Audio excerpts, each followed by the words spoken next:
Yo lo que quiero hacer en esta intervención es hablar un poco más de 3 puntos que tienen que ver con el tema general del foro. Un punto, ¿por qué los que nos llamamos o nos llaman ambientalistas nos preocupamos del problema agrario en el posconflicto? Un segundo punto, ¿por qué estamos hablando de una crisis ambiental en Colombia? Y un tercer punto, ¿por qué desde el punto de vista de algunos ambientalistas tenemos, además de preocupaciones, algunas soluciones que creemos que son adecuadas para cuestiones como las que acaba de plantear el doctor Gaviria? ¿Por qué les importa a los ambientalistas los temas agrario y económico en el posconflicto? En general, a todos los que nos interesa el tema ambiental, nos interesa también intervenir en las políticas agrarias y económicas después de que se firmen los acuerdos de La Habana, por una razón que paradójicamente no aparece con suficiente claridad ni en las políticas actuales, ni tampoco en las discusiones que actualmente se realizan tanto en La Habana como en Bogotá. Me refiero a las características físicas y biológicas específicas de nuestro territorio que tradicionalmente han sido punto principal en nuestras preocupaciones. La ausencia del tema ambiental, entre comillas, entre los especialistas en las cuestiones agrarias y económicas, se traduce en una frase que aparece varias veces en los borradores de La Habana, en la cual se insiste en que es necesario, abro comillas, considerar las particularidades sociales, económicas y culturales del territorio. Las particularidades sociales, económicas y culturales del territorio, cierro comillas, como si no existieran otras particularidades en el ámbito no humano y no social que deberían tenerse en cuenta.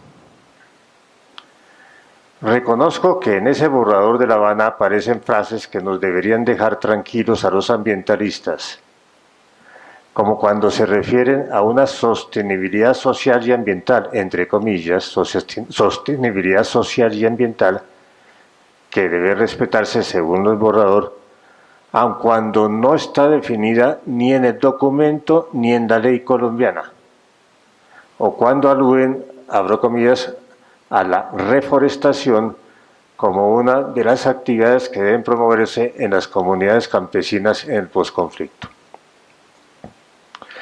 Pero la ausencia de interés en las características ecológicas del territorio nos preocupa, porque pueden reforzar imaginarios que han tenido papeles principales en el conflicto. En mi libro Colombia Compleja explico algunas de estas cosas. Reconocemos también que en las conclusiones de la misión rural se hace una venia larga al tema ambiental, pero nos parece que al definir las cuestiones institucionales y de política general que recomienda la misión, tampoco aparece con suficiente fuerza ese conjunto complejísimo de ecosistemas en que ellos han trabajado. Ni siquiera los resultados de los estudios de suelos del Instituto Geográfico Agustín Codazzi parecen haber tenido suficiente atención cuando se habla de las perspectivas de la agricultura familiar o de la competitividad de la agroempresa colombiana. Las ausencias de este tema preocupa a todos los que nos llamamos ambientalistas, porque no coincide con lo que vemos cuando observamos al país. Tal vez esto sucede, como he escrito varias veces, porque nuestro mirar, el de los ambientalistas, tiene unas características que nos conducen a reconocer la complejidad de la realidad y a comentar los errores producidos cuando se trata de simplificarla, cuando se traduce en imágenes dogmáticas generadas en nuestros modelos mentales, o en imaginarios como el desarrollista, el institucional, el neoliberal o inclusive el marxista-leninista.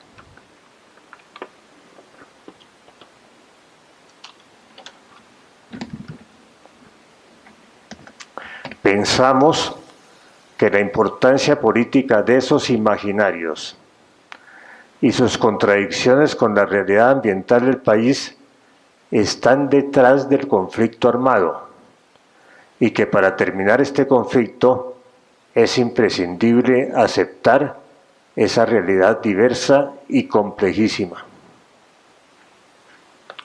2. ¿Existe una crisis ambiental específica en Colombia? Al tratar de definir la crisis ambiental colombiana, es necesario aclarar la definición de ambiente. Para quienes no están al tanto de las diferencias en las diferentes definiciones que se emplean en los grupos ambientales, porque hay varios grupos ambientales, me voy a referir a 3 de ellas. La que se preocupa principalmente por los daños que se causan al patrimonio natural. Esa es la más importante y la que más sale en los medios. La que está comprometida con los conceptos de justicia ambiental y de conflictos ambientales, en la cual las poblaciones menos favorecidas forman parte principal del ambiente, que es la que ha tenido más fuerza en los últimos meses, una fuerza inesperada e importante, y la que hemos llamado, unos pocos, ambientalismo complejo, que aborda las posibilidades de preocuparse por la totalidad que rodea a cada cual, por la totalidad ecológica, económica y social. La gravedad de la situación se ve con mayor claridad cuando se considera que todas estas 3 líneas piensan que existe una grave crisis ambiental en el país. Las características principales de esta crisis, los síntomas de su existencia se han empezado a considerar desde hace varios años, en varios textos oficiales, académicos y tradicionales. Las principales palabras clave que identifican estos síntomas ya forman parte del lenguaje popular: deforestación, erosión, cambio climático, contaminación, extinción. Algunos de estos procesos iniciados hace mucho tiempo. En la década de 1940 empezaron a ser comunes las denuncias de los investigadores acerca de estos temas, como sucedió en escritos de Pérez Arbeláez, de Ernesto Bulo, de Jesús Hidrobo. Inclusive temas como la contaminación empezaron a ser identificados hace muchísimo tiempo, en el siglo XVI. Hay una decisión de la Real Audiencia que para tratar de regular la construcción de molinos sobre el río San Francisco, aquí a pocas cuadras. La situación actual es más clara. Gracias a las investigaciones realizadas durante los últimos años por los institutos vinculados o adscritos al Ministerio del Ambiente y el Desarrollo Sostenible, por otros institutos oficiales como el IGAC y el Servicio Geológico, y por las principales universidades públicas y privadas. Una de estas fue realizada en la Universidad del Valle y nos dice que los conflictos ambientales en Colombia son casi tan abundantes como en el Brasil. El mapa de erosión elaborado por el IDEAM dice que la mayor parte de los suelos de la región andina están sometidos a diferentes procesos de degradación. La misma institución, el IDEAM, ha publicado que un alto porcentaje de la población está asentado en áreas escasas de agua y que hay más de 100 municipios en situaciones graves de oferta de agua potable. El fenómeno de la Niña, como todos los presentes saben, ocasionó daños que afectaron a más de 3 millones de personas y justificaron enormes inversiones de dineros públicos y privados. Ha sido imposible evitar el fenómeno de deforestación, me parece estupendo que se ponga como una de las metas de planeación nacional reducirlo a cero. Eso sería suficiente para justificar la existencia de planeación nacional, pienso yo. No.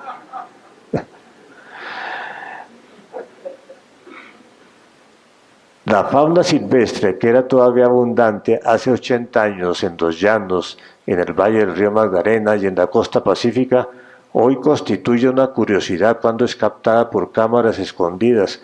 La pesca en el río Magdalena en los últimos 50 años ha disminuido a un 30% de lo que era.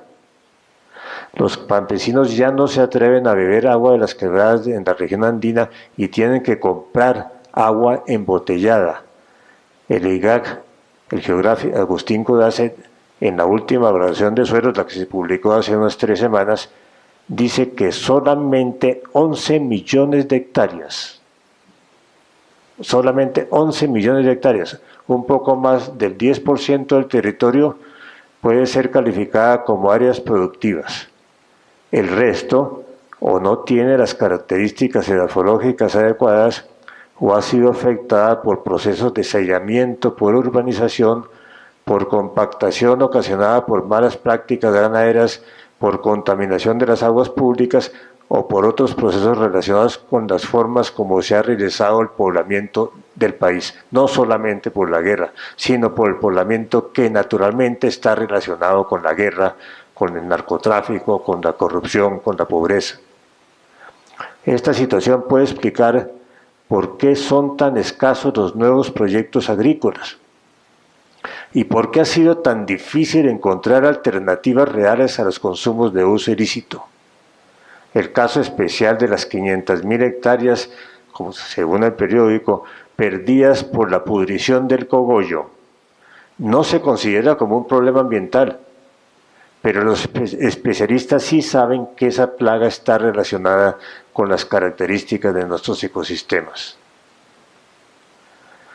Los anteriores datos que se refieren al deterioro del patrimonio ecológico se agravan si se considera el concepto legal de ambiente en nuestra ley, en donde uno de los elementos ambientales es, según la ley, abro comillas, las condiciones de vida resultantes de asentamiento humano, urbano o rural. Esa definición de la vida como parte del ambiente, desafortunadamente ningún ministerio la ha tenido en cuenta nunca. En la información reciente proveniente del censo rural, sobresalen las condiciones de pobreza muy por debajo, hasta 100 veces por debajo, como dijo el periódico, cuando se considera la capital de la República y el Chocó. Y los hechos registrados en los últimos meses en La Guajira y en el suroriente colombiano, donde aumenta rápidamente la mortalidad por hambre de los niños y los ancianos, nos dice lo que está pasando. Es evidente que en la situación actual, esas condiciones de vida de que habla la ley están muy lejos de los imaginarios políticos que han tratado de mejorarla. Y si añadimos el odio vigente en los diálogos públicos y privados, que tiene que ver también con las condiciones de vida, eso nos muestra el grado de traumatización que afecta al ambiente en que vivimos, la traumatización que afecta a esa ecología integral que reúne lo social con lo físico-biológico y que está claramente expuesta en la última encíclica del Papa Francisco II, la encíclica Laudato Si. No se trata en esta presentación de establecer si estas circunstancias son de suficiente gravedad para que sean considerados en las políticas agrarias y económicas. Lo que deseamos que quede claro es que la información que ha sido suministrada por estos y otros estudios ni siquiera es conocida, no es consultado o si lo es no es tenido en cuenta.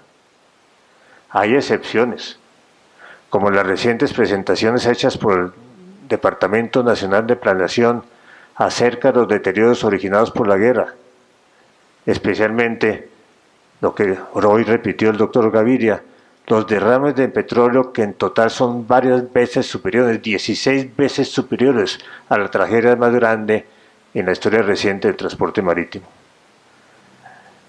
Creo que la clara relación cuantificada por el DNP entre la guerra y el deterioro de los ecosistemas es solamente la punta del iceberg. Es un indicio de la gravedad de la crisis ambiental que se ha estado constituyendo en el territorio colombiano durante los últimos 80 años. Y pienso que la guerra es también solo uno de las red de factores que la ocasionaron. Pero ni la gravedad de ese deterioro, ni la complejidad de los factores han sido determinadas. Y naturalmente, pues no pretendo hacerlo hoy. Lo que sí quiero es llamar la atención hacia algunas posibles hipótesis. La primera, que todo esto está interconectado con el rápido aumento de la población de Colombia. Y la segunda, que la guerra y el aumento de la población, más eventos internacionales como la persistencia de la demanda de cocaína, han llevado a que la magnitud de esa crisis ambiental sea tan grande que es comparable a las peores tragedias ambientales mundiales, sobre todo en la porción de nuestro territorio que no ha sido deforestado, especialmente en la región andina y en parte de la región caribe.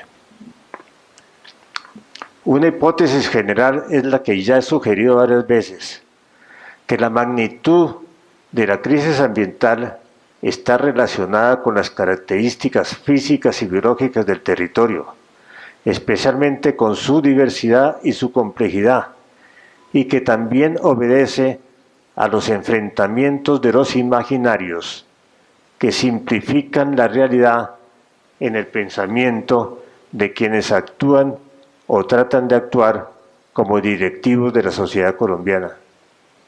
Unos reduciéndola a la búsqueda del poder, otras reduciéndolo a la búsqueda de la riqueza, enfrentamientos que nos han conducido a una guerra alimentada por otros simplificadores, estos internacionales, los que reducen la realidad a la búsqueda artificial del placer.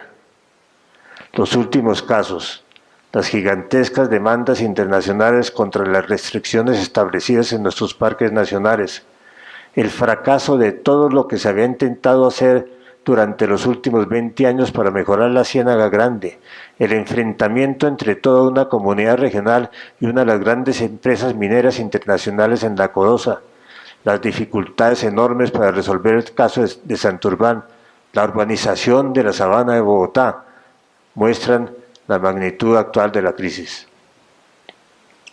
Tercero, el ambiente del posacuerdo, la cuestión agraria y la economía. Además de preocuparnos por lo que sucederá después de la firma del acuerdo, hay numerosos ambientalistas que han tratado de establecer alternativas desde su propio pensamiento. En este punto sintetizaré algunas de estas preocupaciones y propuestas. En primer término, quienes creen que la paz suscitará aumentos en la deforestación.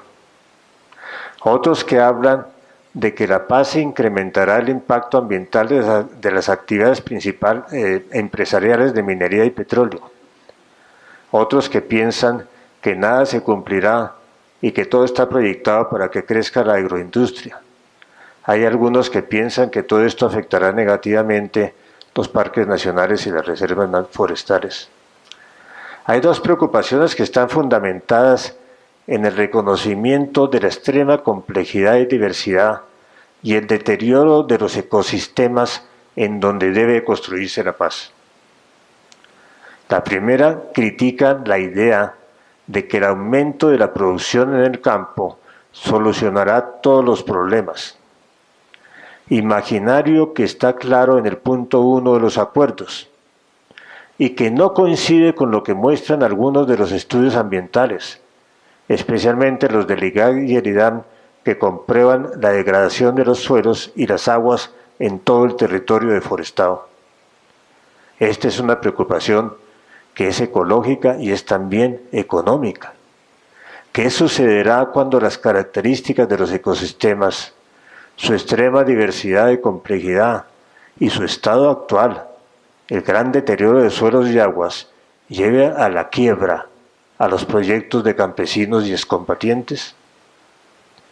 No sobra recordar nuevamente que según el IGAC hay solamente 11 millones de hectáreas de áreas productivas de los suelos mejores que podrían sostener actividades competitivas en los mercados. Habría que pensar cuidadosamente cómo esos 11 millones de hectáreas se dividen entre los 9 millones de habitantes del campo. Hay también ambientalistas que creemos que la gran diversidad y complejidad física y biológica de nuestro territorio presenta oportunidades que no se han aprovechado debido a la guerra, al narcotráfico y a la corrupción. Estas oportunidades se identifican cuando se piensa integralmente en esa en ecología integral que recomienda el Papa Francisco II en su encíclica.